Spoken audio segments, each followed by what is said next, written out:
Hey guys, well, let's see if today's any better. It's doing a little bit better with the toe. Still woke up after a few hours of sleeping. Thing was throbbing like a cartoon, and so I hits her thumb with a hammer every freaking heartbeat. Took a bunch of ibuprofen about 4 o'clock. It finally settled down about 7, and I caught a couple more hours of sleep. Now I'm on my way down to meet with a wedding planner and one of her clients to interview for the wedding photography. So I've got my sample albums and all the goodies. Got a good feeling about it. From what she tells me, the client sounds like a pretty good match. So, what I was saying a couple days ago, the article I read. Now, it wasn't that it said anything profound, it was just that I hadn't seen anybody just come out and say stuff as plain as this for some reason. It's probably common knowledge, but I've just never run into it. It was an article specifically on the myths about fat burning and how it relates to weight loss in general, and just some things that people typically do wrong, maybe because that's what they're taught or whatever. But here's the gist of it, and why I had kind of a little aha moment.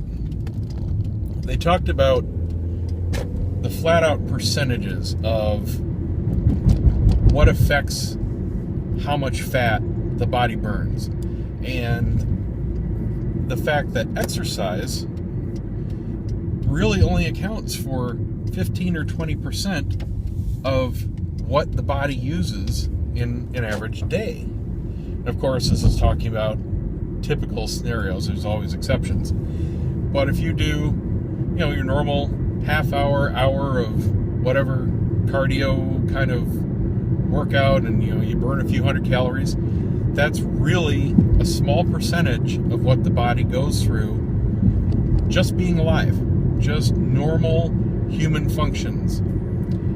So it made a good point, the article, and it says, well, if your goal is to start losing weight and burning fat, why not concentrate on what is doing the most good?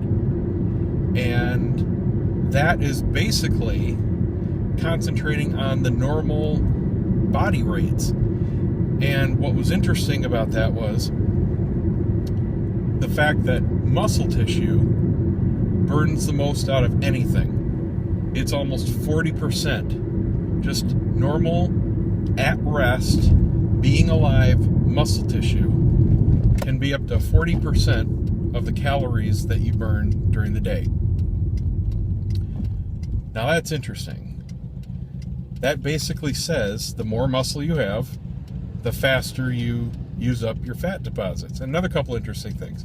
I knew that the body had a certain fixed amount of fat cells, and they're like little balloons.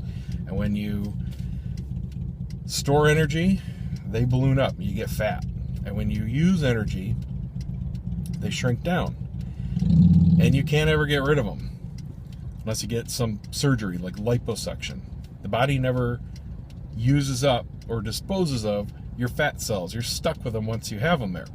And if you get fat enough, you grow new fat cells, and they never go away. They just accumulate. That's why you see really obese people that have lost a lot of weight, they never get toned, because they have all those extra deflated balloon fat cells hanging around, and there's no way to get rid of them except through surgery. I'm sure I've got some. I mean, if I was to get bone skinny, I'm sure I would see a layer. I mean, it's not like extreme, but I've been above 300 pounds, so I'm quite certain I've grown some new fat cells. Nothing extreme, like I said, but I know they're there. Not that I'm ever going to be that skinny.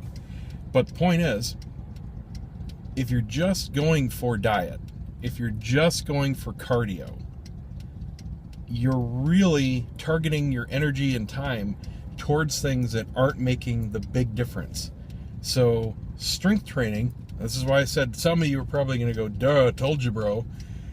But I didn't know why, and I'm not sure even everyone that was telling me why knew why.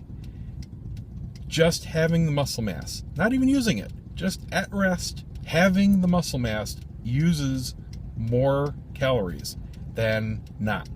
So if I do strength training, I'm not only burning calories while I'm doing that, but I'm building more muscle, which then uses more fuel just on its own, doing nothing all day, every day.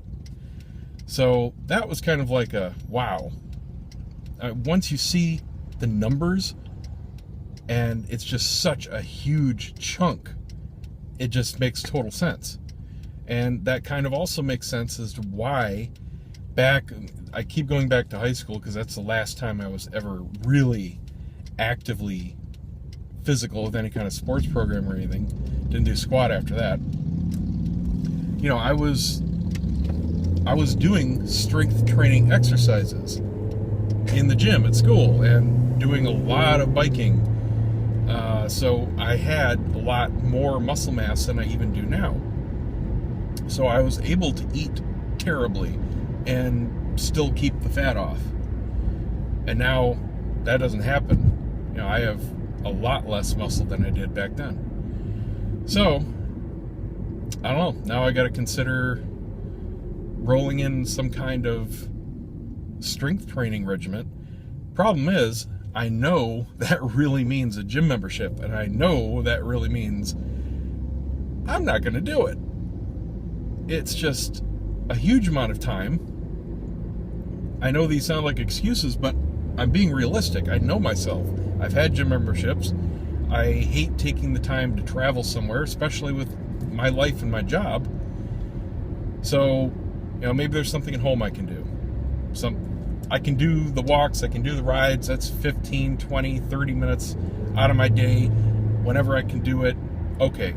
Obviously, I do that. So maybe there's something at home. I'm not going to be spending hundreds or thousands of dollars on a home gym or anything like that. So, I don't know. Let me know if there's something that you guys know that works well for building muscle. You know, is cycling enough?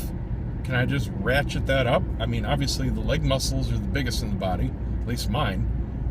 And, you know, I know it tones a lot of muscles at the same time, so maybe I can just crank up the heat on that a little bit. I don't know. That's my thoughts. Anyway, that's what I wanted to share. And so I'm going to keep on going here, and got about a half an hour to get to where I'm going, and we'll see how this meeting goes. Well, just finally getting out of that meeting.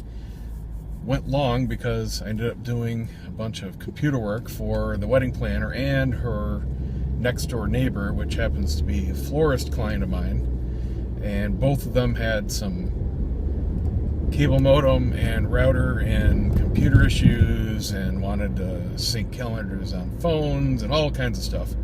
Bottom line, it is now 5 o'clock and I am stuck in Monday rush hour traffic.